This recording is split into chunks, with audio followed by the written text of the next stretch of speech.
Salut les tarophiles et bienvenue sur cette nouvelle vidéo. Aujourd'hui, une présentation d'un jeu que j'ai à la maison depuis déjà quelques temps et que j'avais pas pris le temps encore de présenter. Et c'est un jeu qui, pour moi, a une histoire un peu particulière et j'avais envie de vous en parler parce que ça me tenait à cœur. Ce jeu s'appelle l'Oracle des messages cachés dans la nature et c'est un oracle qui nous amène en quête des secrets des terres amérindiennes. Et c'est un jeu qui a été créé par Rosie Dyer, une femme assez extraordinaire, je dois dire, que j'ai eu la chance de rencontrer puisque elle est venue me voir directement sur Paris. Et Rosie d'ailleurs, c'est une artiste, c'est une photographe, mais également une exploratrice, une navigatrice, quelqu'un qui a parcouru beaucoup de nos latitudes et qui a pu justement aller se balader dans des décors pour le moins surprenants au regard justement de l'imagination humaine et peut-être de la connexion qui nous manque aujourd'hui, c'est-à-dire que aujourd'hui nous vivons dans des villes toutes bétonnées, rares sont les arbres, la verdure transpire juste la science-fiction, et c'est vrai que quelque part aujourd'hui je pense qu'on se retrouve un petit peu déconnecté du monde de la nature, et Rosie s'est retrouvée à bord de son bateau à aller explorer des endroits où justement, d'un coup, la nature était omniprésente et semblait s'exprimer de manière complètement différente, par des images, par des jeux d'ombre et de lumière, de reflets. Alors ce que d'aucuns appelleront le phénomène de pareidolie. La pareidolie, vous savez, c'est quand vous êtes dehors et que vous regardez le ciel et que vous regardez les nuages, vous dites « Oh là là, je vois une tortue, ou un lion, ou un dragon, ou un éléphant à trois cornes, enfin, ce que vous voulez. » Et en fait, c'est ce phénomène qui fait qu'on peut voir des choses là où elles n'existent pas réellement, mais qui peuvent quand même apparaître et peut-être nous donner aussi un certain message. Et du coup, Rosie a pris ses photos, puisqu'elle est photographe évidemment, elle a pris beaucoup de lieux en photo et en a fait un jeu de cartes que moi j'ai eu dans sa version première, c'est-à-dire avant sa sortie tout public. J'ai eu la version prototype et Rosie est venue à la maison pour qu'on puisse en parler, qu'on puisse voir un petit peu ce qui pouvait être fait pour ce jeu, pour l'affiner et puis voir sur quel public ça peut s'orienter. Et du coup, j'ai eu la chance d'avoir la première version et puis j'ai eu l'honneur également d'en faire une préface. Donc du coup, j'ai préfacé le petit livret, on va voir. Et d'ailleurs, voilà, j'ai mon nom ici. Quel honneur, attention, parce que là pour le coup, ça ne rigole pas. Et alors, il y a un site internet, hein, Rosie a son site, www.rosie avec un y d'ailleurs sans apostrophe .com. Je vous invite à aller y faire un saut et à vous procurer ce jeu qui est véritablement une petite perle. Et de temps en temps, Rosie passe par la métropole, donc n'hésitez pas à aller la voir. Ça vaut vraiment la discussion qu'on peut avoir parce qu'elle a évidemment mille et une aventures à nous raconter. Donc moi je suis évidemment très très fan de ça. Pour le cancer, ascendant cancer que je suis, qui a tendance à peu bouger de chez lui, l'idée de voir des gens qui justement sont capables d'aller explorer tous les horizons de la planète, moi me fascine complètement. Donc allons voir un petit peu la belle bête. Tac. Alors déjà, bon, les fans des boîtes solides vont adorer parce que alors là, je peux vous assurer que celle-là, vous allez pouvoir la transporter partout. Ça ne risquera rien. Hop, tac. Alors, on a le livret et on a le jeu. Je vais peut-être commencer par le livret. Donc, le livret, l'oracle des messages cachés de la nature, secret des terres amérindiennes. On aborde, tac. Alors, en plus, franchement, là, c'est pareil, vous n'aurez pas de doute, hein, c'est pas le papier à cigarette qu'on retrouve dans beaucoup de jeux, comme par exemple dans les éditions de Veki, où c'est assez, ou Los Scarabeo, où c'est vraiment pas terrible. Là, en l'occurrence, je peux vous assurer que c'est pareil, vous allez pouvoir le malmener, il n'y a aucun problème, ça ne risque rien. Et puis, évidemment, ça commence bien, parce que ça commence sur la préface de Kevin Meunier, bon, peu importe. On a une petite présentation du jeu. Voilà, du livret. Alors, je n'arrive pas à régler la luminosité, c'est un enfer, hein. Je ne sais pas ce que me fait mon téléphone. Tac, on va essayer de faire ça comme ça. Peut-être être un petit peu éblouissant, mais qu'importe. Voilà, le livret, on a déjà une présentation de la manière de tirer, donc on peut faire le jeu de la personnalité avec notre prénom. Des méthodes de tirage, donc par exemple avec le jeu du jour, réponse à une question avec 7 cartes, ou le grand jeu avec les 12 cartes pour faire un peu comme une espèce de tirage astrologique. Et après on a l'interprétation des cartes. Et là j'ai envie de vous le faire en fait un peu conjointement. Puisque nous avons les cartes à côté. Voilà. Par exemple, la première carte, c'est la carte de la femme. Et donc nous avons une description. Au Mexique, en mer de Cortés, visiter l'île Ventana, j'ai pas mes lunettes, excusez-moi, où, sortant de l'eau, la femme, symbole de la féminité et d'amour, représente la sécurité matérielle et affective. C'est l'énergie vitale, la richesse et l'aisance. Et du coup, après, on a une description du sens de la carte. La femme désigne la maison, la demeure, l'abri du couple et de la famille. Elle représente l'entente au sein de la famille, du couple et de sa descendance. Elle peut aussi concerner le consultant homme ou femme en tant que professionnel. Pour un enfant, peut représenter le très bon copain ou copine. C'est une très bonne carte qui atténue la portée des mauvaises cartes. Avec la malveillante, donc c'est une autre carte, il faut craindre des difficultés familiales. Et avec le pervers, donc encore une autre carte, une mésentente conjugale. Avec la nébuleuse ou le solitaire, des dissimulations ou des trahisons. Et avec la mort, des mensonges. Et après, on a une petite phrase, l'amour est un soleil qui disperse les mauvais esprits. Et alors j'aime beaucoup parce que Rosie a eu cette idée de mettre en relation donc ce que l'on voit, l'image, l'interprétation que l'on fait, mais également avec des autres cartes, des associations de cartes.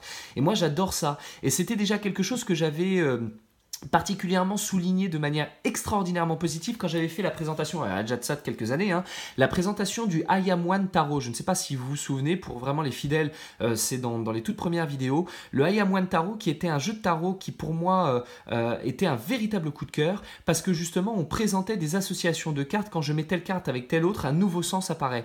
Et Rosie a eu cette idée et moi personnellement je trouve ça complètement brillant et c'est assez fantastique. Et donc on retrouve toutes les descriptions des cartes avec à chaque fois le titre en haut, la petite description et les mots-clés, entre guillemets, les mots-clés qui arrivent derrière. Et après, on a, alors ça j'ai beaucoup apprécié, on a l'origine des photographies, parce que évidemment c'est Rosie qui a fait les photos, mais du coup on a les lieux, donc si vous vous baladez un petit peu voilà, dans le monde et que vous passez en Argentine ou au Chili ou au Mexique ou autre, voilà, vous pourrez trouver justement les lieux d'où viennent ces photos, et ça je trouve ça assez intéressant. Nous avons les remerciements à la fin, tac, et voilà pour le livret.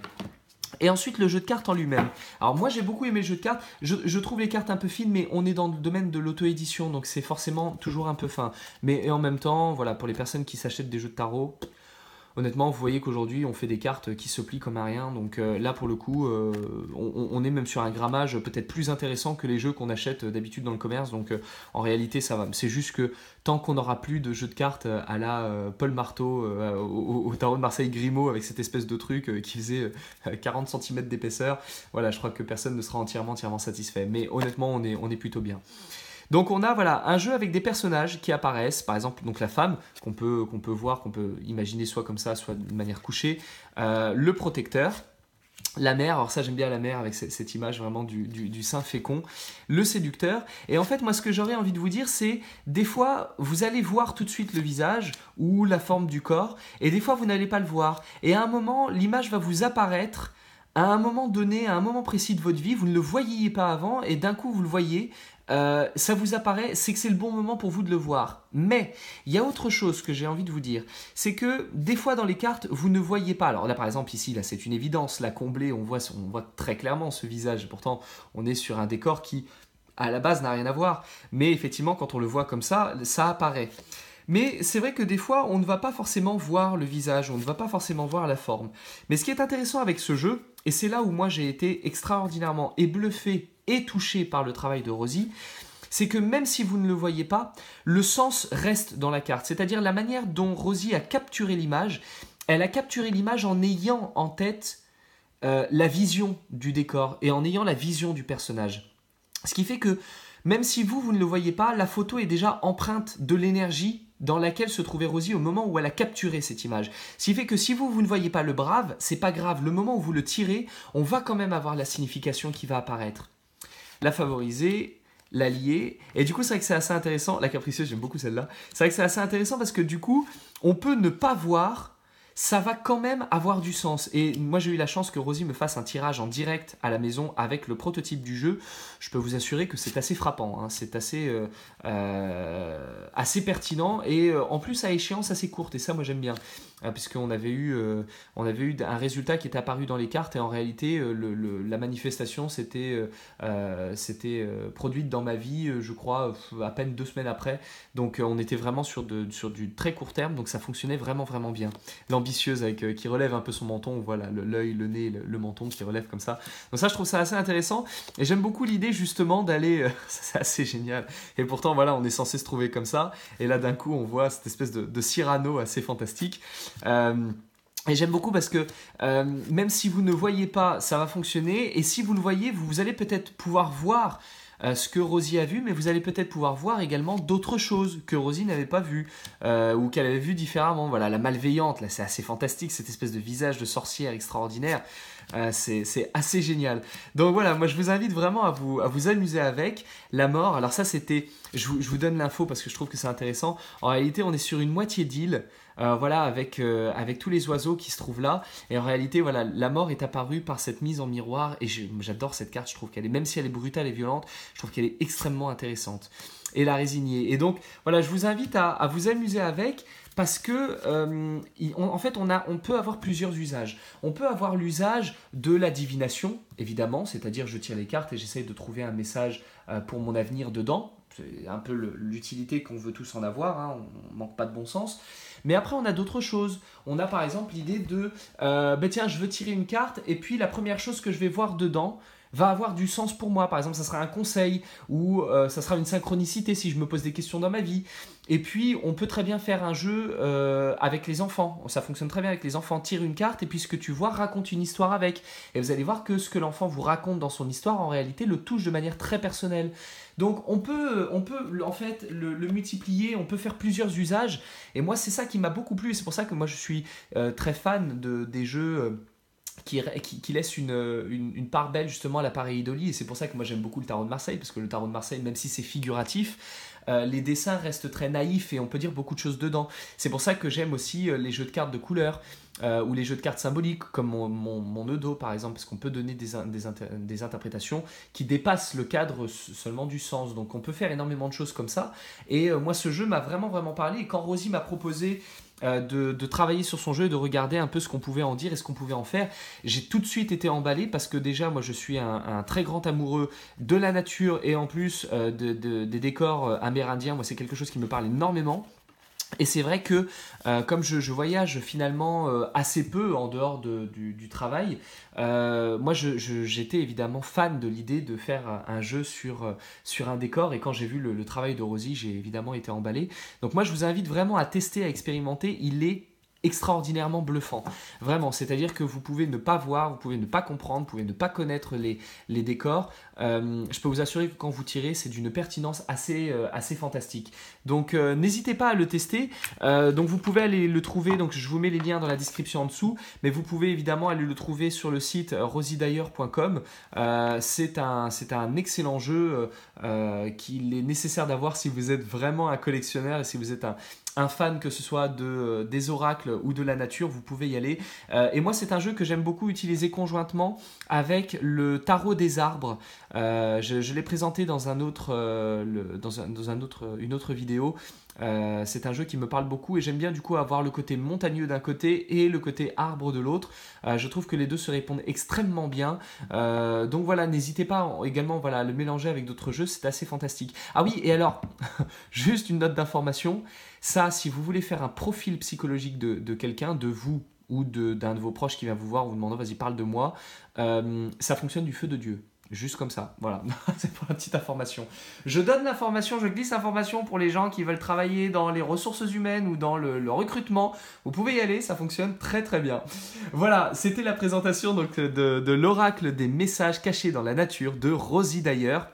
Donc sur le site internet www.rosiedayer.com, voilà, un très très bel ouvrage.